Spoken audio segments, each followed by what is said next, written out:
and welcome to TPP Learning Academy. In this video, we're going to look at how you can view data recorded by your GP practice and how you as a patient can add data. On the home page, you can see there's a summary button.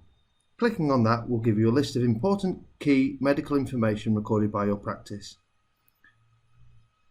Along the bottom, you can flick between allergies, medications, and look at various different parts of your patient record.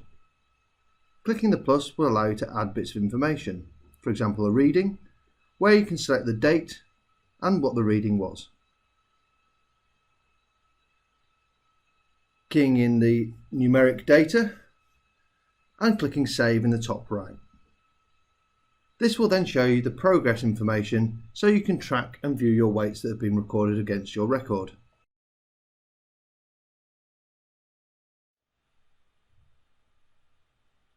Navigating back to the home page and choosing the full record, you can then see the information has been recorded and visible to all caring organisations.